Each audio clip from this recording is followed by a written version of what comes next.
Welcome to the Human Flourishing Project. I'm your host, Alex Epstein. It's good to be back. It's been 2 weeks since the last episode. It's been a while since there's been a 2-week layoff, but had a lot going on, and now I am back. So today's topic is mining past experience. And let me just jump right into that. You may remember, if you've heard the episode about a month and a half ago where I was or the set of episodes about triumphing over disruption, I had a tool that I created to help people triumph over the still ongoing situation of massive disruption. And there was a section where I was suggesting a way to brainstorm about ways to make an individual area of life even better now than it was before. And one of the prompts I had was something to the effect of, think about whether there's anything in the past that you used to do that worked well that you could stop doing. So thinking about things that in the past that you used to do that worked well, that for whatever reason you stopped doing. The first thing that really brought this phenomenon to my attention is, and I've probably mentioned this in a previous episode, but in the amazing online course Altitude by a guy named Eben Pagan, who is a whole very interesting guy. But this was a course of his on how to grow a business successfully. At the end of, I believe, the first lecture, he was being asked a question, or there was some interactive thing, and he just said a fairly offhand comment to the effect of, basically, a good formula for failure is to find what works and then stop doing it. And for whatever reason, that really stuck with me, because there is this phenomenon of, we find things that work, and then for whatever reason, we stop doing them. We might like to think that everything that we're doing is just really refining best practices, but it turns out it's super easy to abandon something that works really well. And related, it's very easy to adopt a set of things, even for a long time, that aren't working nearly as well as previous things did. And the theme of today's episode is we want to be on the premise of mining our past experience, particularly in thinking in any given area in terms of, okay, is there something that in this area that worked better, that really worked for me in the past? And worked usually means for some sustained amount of time. It got me the results I want, or at least better results. Is there something that used to work that I can try again, or that I can try a modified version of? And how does that compare to today? Now, we always, or often at least, want to be in the mode of experimenting. So this is not to say that we just stick with the best thing we've ever figured out, but it's good to have that as a baseline and think, okay, I want to evaluate what I'm doing right now against the best thing that I've had in the past, and that way I can easily look for something. I can either go back to what I had in the past, or I can look for something better, but have as a reference point what worked in the past. So I'll give you an example, which is the example that really has brought this to the fore for me in the past several weeks, and that is email. Now, email is something I've had a very challenging relationship with over the years, because, to resurrect a theme from maybe 3 weeks ago, I consider email a big potential escape. There's so many reasons why it can be an escape from doing more important things, because it's sometimes necessary, so there's always a reason to check it. It's got a lot of performance type feedback. If you run any kind of business, you'll hear about a sale through email. If you're in the world of media, you'll often hear about something good happening. If you're writing, these are all things I'm involved in. If you're writing, you'll hear about feedback. If you have a question for somebody, the answer will come through via email. So there's so many things that are stimulating about it, but it can really be an escape from focused work. And over the years, I've had challenges with it, and some of them have been the challenges of checking it too often. But I think the main challenge is just how to deal with it, and often blowing it off for extended periods of time. And maybe some of you listening to this have tried to email me and you've never heard back. And I'm not going to promise that in the future everyone's going to hear back, because that might not be the best thing. But for years, I haven't had a good system where I was really deciding one way or the other. So to give you an overview of my failed system, but it's going to be interesting because I'm going to tell you about a previous system that I had that was much more successful. The failed system I had, I thought of it as a briefing system. And it's interesting how these ideas come about, because often I think something that doesn't work comes about because it has some appeal to the idea of it, and then it can take a long time to see, oh, the reality isn't matching up. So the idea I had, I thought of it as a briefing system. And maybe someone has a good way of dealing with this kind of thing, but you think about it like a president will have a daily briefing. And so he's just given things on paper and he just goes through them, and then he gives responses and gives assignments, and he's not probably going through 500 emails. One thing somebody's done is they've screened the different emails. So he's only getting a certain amount of them. And then in terms of what has to be done, he's kind of making judgment calls, but often it's, oh, somebody else can handle this. And so what I tried to do is I tried to have briefings where I would have somebody process this for me, and then I would, go through, they would, there were different versions of this, but they would like paste my emails in a briefing, and then we'd go through them, and then, I'd get feedback, and then it would go to other people. And even as I say this, I think, oh, that sounds like a pretty good idea. Maybe I should do that. But for various reasons, at least as executed, it didn't work all that well for me. And it didn't, I didn't get to the point where I was real consistently like going through it once a day and really being on top of things. I felt like I wasn't really on top of the email. I was never able to get another person to be on top of it in a way where I really felt plugged in. So I was either doing it or I wasn't doing it. And then there's this issue of, okay, are you really missing things? And things would inevitably get missed. And there's just no clarity about it. And then when I did check email, including check it as somewhat of an escape, then I would just be kind of doing, what everyone else is doing that I don't think works very well. And one sign of all of this is that I had two briefing. It ended up being I used briefing folders because the pasting them into a document was just too time consuming and wasn't working, at least how we were executing it. And those folders had a combined total of I had a sales briefing folder and then a daily briefing folder. And those two briefing folders had 4,000 emails in them. And that was even not including an optional folder, which I would never check. So it was this was just a lot. And lately I had to think about, okay, is there a way to simplify this? Do I really need somebody checking my email all the time? Because I've always had that as a thing that I needed somebody to do based on the system. And I thought, this isn't working very well. Okay, what's something that worked better? And I think what happened is I thought of this guy that I guess I know him in a sense. I've been on his podcast before, and I just haven't seen him in a couple of years. But it's a really interesting guy named Ari Meisel, ARI space MEISEL, I think, and he runs, I forget his company. It was called Less Doing, might be called getleverage.com. But if you look up Ari Meisel, you'll find stuff from him. And I remember he had a good email system, and I remember using it. So I just looked it up and I was reminded of it. And it's really simple, but it essentially is, you only have two folders. I think maybe there's more, but it's barely more. You just have an inbox, and then you have an optional folder. So an optional folder might be, if you're on newsletters and stuff, you get them routed to the optional folder.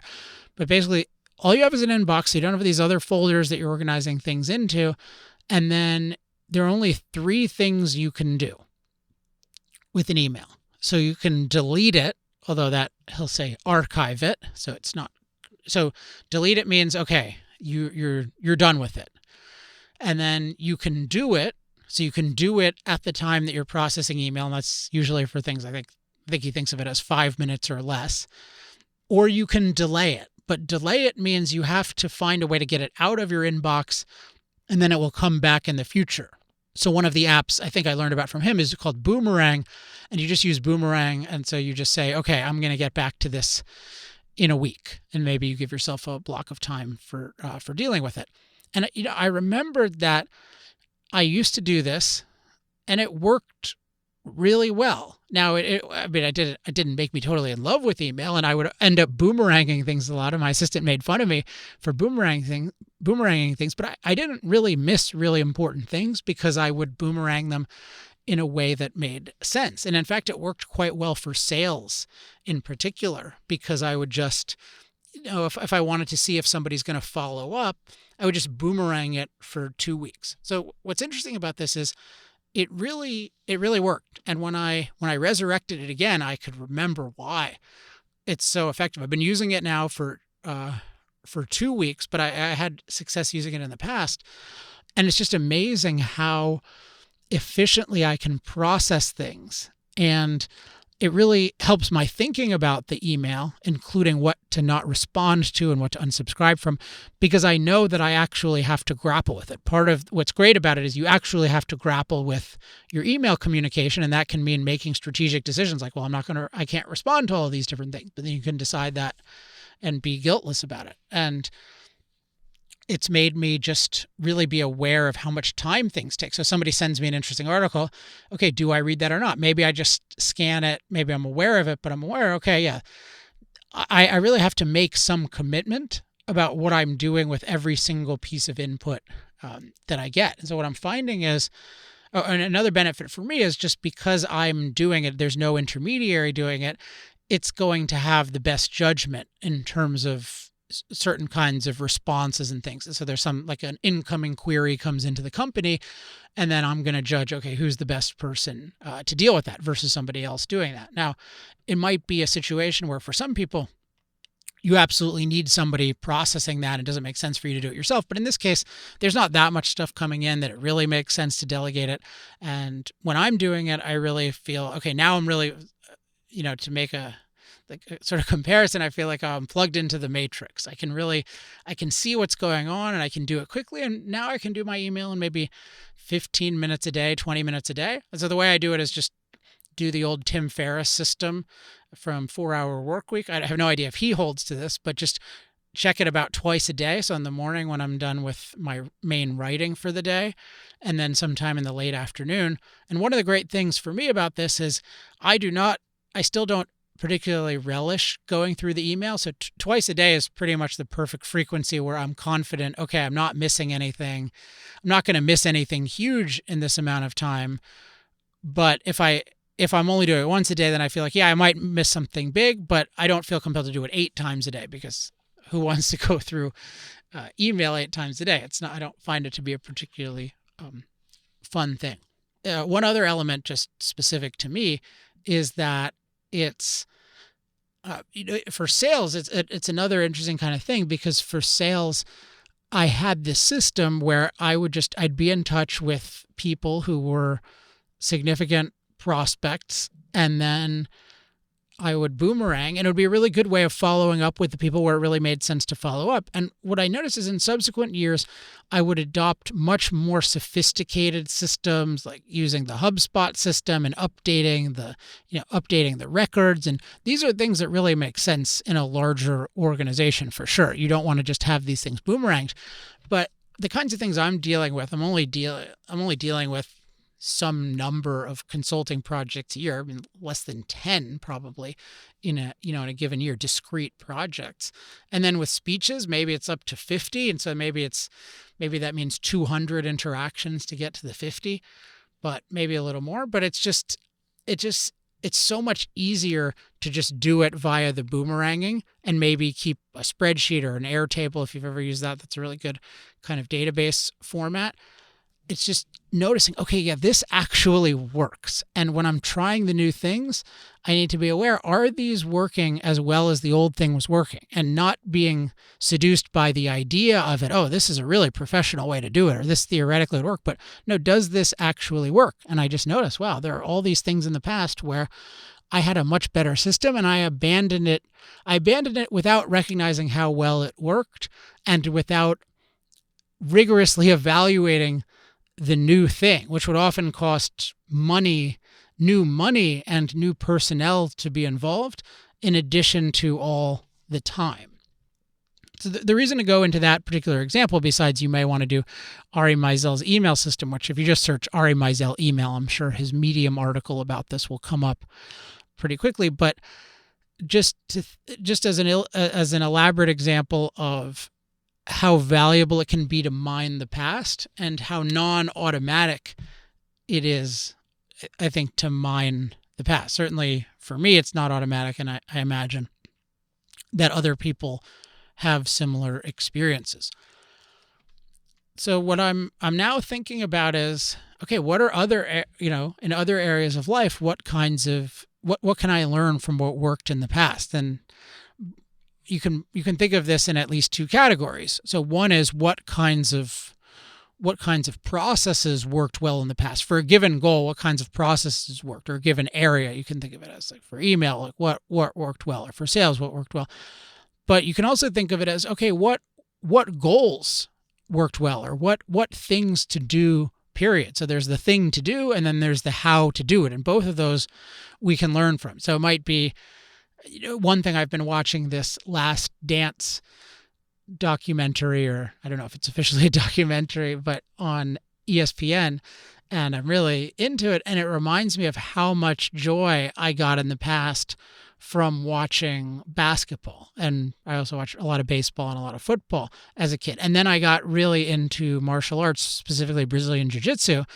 But it's interesting. I enjoy watching basketball, at least a really good basketball game, generally more than I enjoy certainly the average mixed martial arts fight, and even the average jiu-jitsu fight. And that's just something where, I love watching tennis as well. So it's just, that's such an interesting thing to think, oh, well, it's not, I might like the idea of watching MMA or jiu-jitsu because I do jiu-jitsu, but I actually love watching these other things. And in the past, I used to love playing tennis, or at least I love certain aspects of it. And maybe I'll try that again. But it's really looking at the past and mining it, and not having too much of a preconceived idea of what should work, but actually look at what does work, and then draw conclusions from there. Another area, the one I'm actively most thinking about how to mine the past in, is writing, because when I was in high school, I fell in love with writing, but I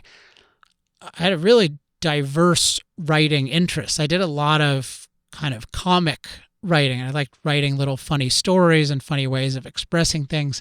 And then just writing about any topic that was on my mind. And later on, I got more into, okay, I'm going to just write about politics. I'm just going to write about energy in particular. But I've thought lately, okay, well, maybe I'll just, for fun, I'll just try some other things, because if I'm inspired to write something, just play with it, because I used to get so much enjoyment even about different kinds of comedy writing in the past. And then, so there's different kinds of writing, but there's also different processes. One thing I've reflected on lately is that I had the benefit of being a very natural kind of writer, at least by the time I was 16, when I would just write things. I didn't have any process. I didn't know how to outline, but I would just have an idea and have some idea of the audience, and I could just write something and I have a sense of, oh, this is good. And I have internal standards for, okay, now it's good, or now it's not good, and I'll keep working on it. And later on, I learned all kinds of different writing processes, which have a lot of benefits. But I certainly didn't have the awareness back then to think about, okay, which part of this process is really working for me and which isn't. And I was way too, I think, prone to just, if I learned a new process from somebody, just saying, okay, I'm just going to follow their process. Absolutely. Now, I'm in favor of trying the process. Absolutely. As I've talked about in previous episodes, I want to try somebody's system literally, but then I have to evaluate how well does this work compared to what I've done, because it could be, well, what works best for me is different than what works best for somebody else. And so just one thing I remember is, one of the ways I was taught process-wise is to not be too concerned about the quality of the rough draft. And I think I took that for a while, I took that to an extreme where I would just kind of blurt out, I would even think of it that way. I'd blurt out the rough draft. So I have an outline, I'd blurt it out, and then it was kind of a mess, but then I wanted to read it, then I could have an idea, okay, here's what works, here's what doesn't, and then I could edit it. And usually what happened is once I would start editing it, I would often edit it by hand, and then I would end up writing, but I would end up writing slowly, and then it would be good. And that's fine. That's a process, but maybe that wasn't the right process.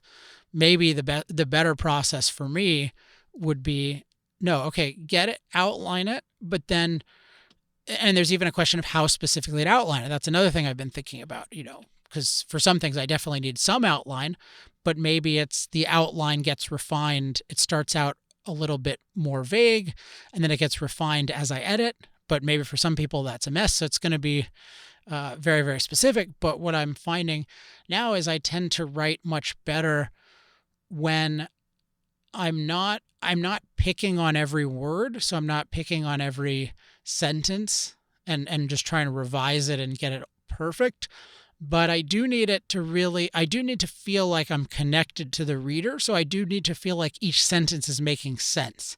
Like it's a real attempt at explanation on its own, and it's following something that has come before. And one area that's good practice for this is speaking on a show like this, because that's what I'm always doing. I'm always thinking about, where are we?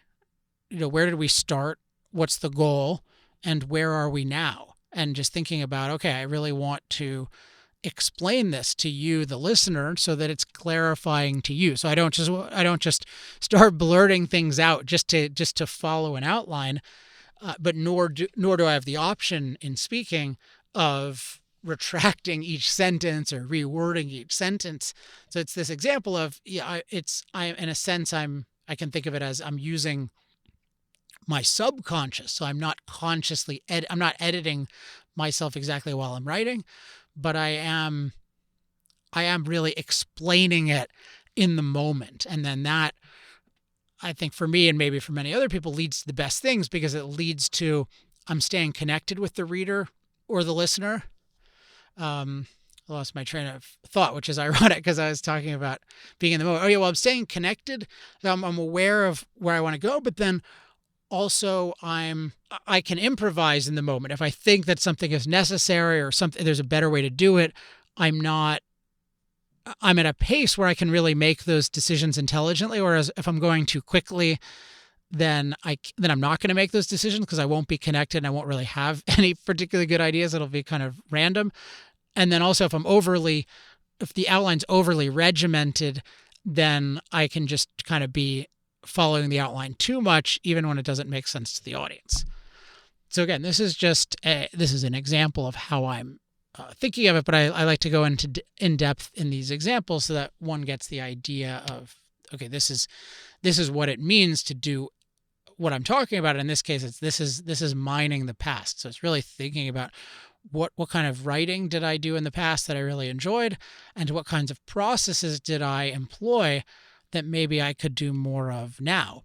And if we can do this, then it's really a formula for growth, because we're continuously learning from the past, taking the best things from it, and then combining that with experimentation. And in the online marketing world, I think they're pretty good at this, where they'll have they'll have a landing page, so a page that you land on where they're trying to get you to sign up for an email list, and then they'll have one that's the best performer, and then they'll always be trying out new performers, but they'll be aware, okay, this is the best performer, and something needs to dethrone it. So we want to be experimental, but we don't want to forget about what really worked. So I ask you, listening to this, what in any given area of life, or in every area of life, what are things that you've done in the past that worked really well that maybe you stopped doing? And maybe how can you do them again? And what happens with that? So that is the idea for today. As always, if you have any questions, comments, love mail, or hate mail, you can email me at alex@alexepstein.com. You can be sure I will at least read it quickly now that I have this very good and simple email system that I copied from Ari Meisel. And if you want to join the discussion on Facebook, go to facebook.com/humanflourishingproject to get the updates on when this show is being posted and the weeks it's not being posted for that matter. You can go to humanflourishingproject.com. Let's see, is there anything else? Oh, well, if you want to support or promote the show, one of the best things you can do is share it with other people. So share this specific episode or one other specific episode with somebody else.